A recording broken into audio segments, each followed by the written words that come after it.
POPAVIST made smoother than your smoothest criminal. Shamo, about that money, what we get into.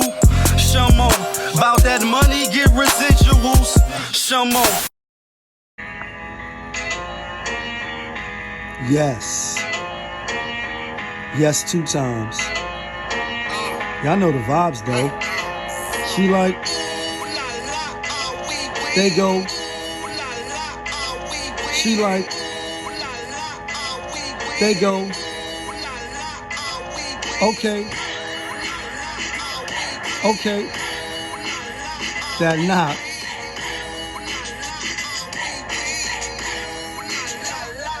What it do, people? You're now tuned in. POPAVIST. POPAVIST TV. TV. Oh yeah.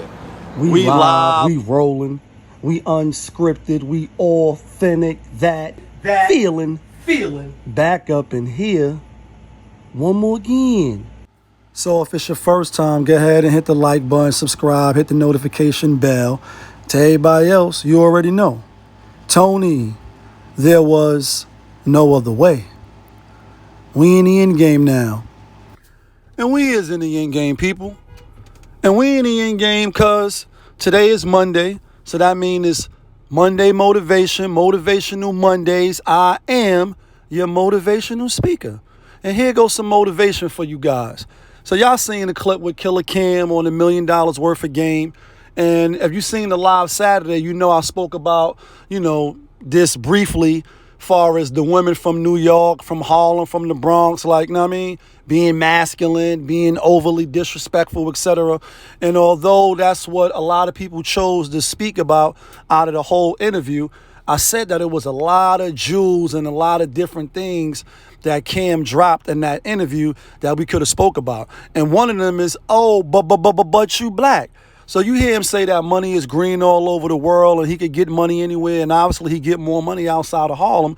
But when he come back to the Apollo to do a show, he got to give half the tickets away. People always ask him, even though Harlem is one of probably the most, gentrified places on the planet right now, with all these different people who always want to come to Harlem to, the Mecca, or what I call it, the Mecca. He can't open a restaurant because people will be coming in there like, yo, let me get the lamb chops, and Killer got me, and, I got to give sneakers out for free, and I got to give this out for free, et cetera, et cetera. And I say, damn, everybody could come to the black community and get money here and not expect to give out no discounts, not expect to, have to play up the friend card. And it's always, but you black. You know what I mean? Your cousin owned a barbershop, so you think you could go there and get free haircuts every week, or haircuts is $20. You think you only could give $10. You know what I mean? It's your birthday. Your niece own a hair salon, so you think you're going to skip the line and get your hair braided or get your hair done on your birthday and not give nothing. It's always us that when you selling hats for $20 and you an entrepreneur and you trying to get it out the mud, motherfuckers want your hats for free. They ain't going to help you, promote. They ain't going to help you build your brand, but they want your shit for free. And it's like, you ain't going to the Chinese restaurant and getting no, fried chicken wings and fried rice on a discount. You're not going to Louis, Gucci, Pucci, and all this Balenciagas and these people getting no discounts just because you Patreon a business 1 billion times. You ain't going to go to the Dominicans and get a wash and set for free or no discount just because you live up the block and they got this business on the corner of your block. You're not going to get that yet, and still, but you black, because the person is black. You think, you're going to get special services, or because you knew them and you knew them when you was in high school. Like, damn, homie, in high school, you was the man, homie. 50 Cent reference. You think you just going to get it. And I understand, like, Cam, obviously, he was being a little sarcastic.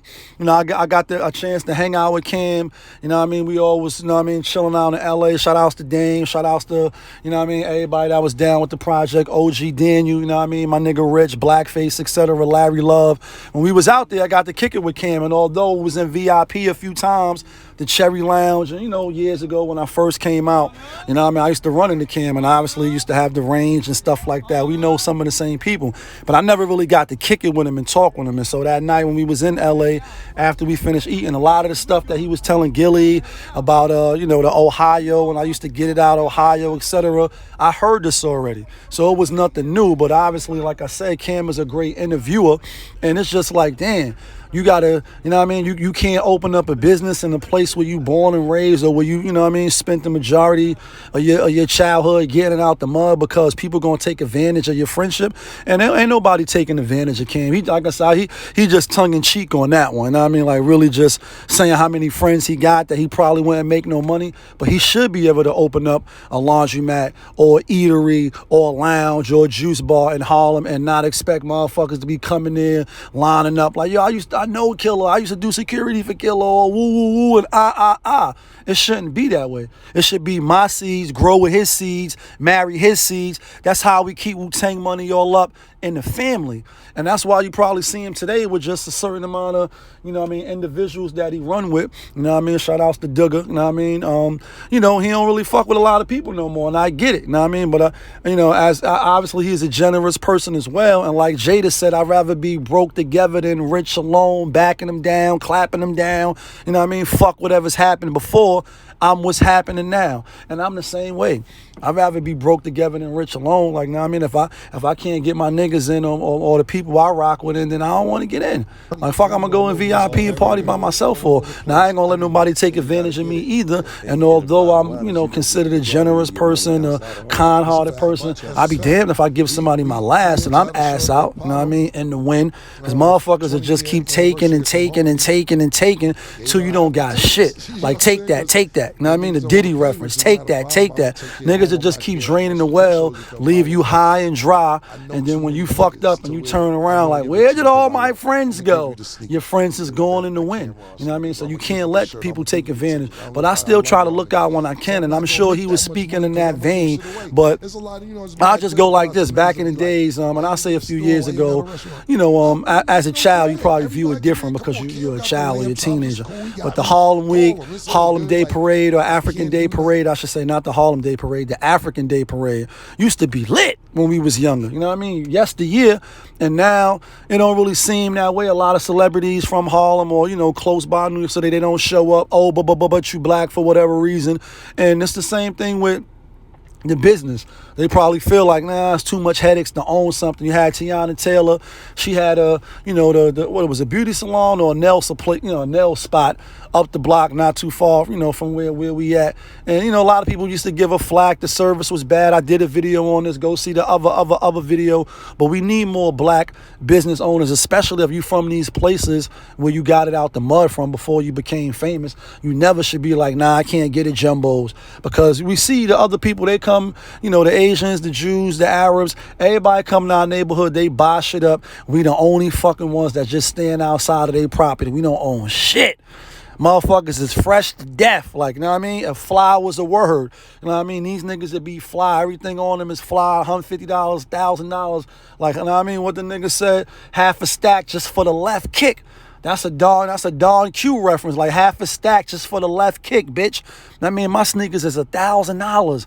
Shit is more than your rent. Well, maybe not now. Rent is like $3,000, $3,500 for a one bedroom if you're lucky. And I'm being funny, but I'm not. But we got to get out of that niggas owe you something just because they black and you black, or because you went to school with them. We got to keep the money circulating and commingling with the people that look like us. Like Hov said, what's better than one billionaire? Two. Especially if he got the same hue as you. You know what I mean? I stopped talking when I stopped telling the truth. You know what I mean? And we just got to get off that. So I find it interesting that somebody like Cam, who is a savvy business, you know what I mean, person. You hear Locks talking about like, wow, when Cam call us up, we going to do what we do. Or, you know, when you hear him talk about certain different things, he obviously is a shrewd business dude. You know what I mean? And you could tell that from some of the other stuff that he said in the interview. But it's just like, yeah, you know, I sell Cozy Souls. I sell shirts. We got the What You Wear vocal brand.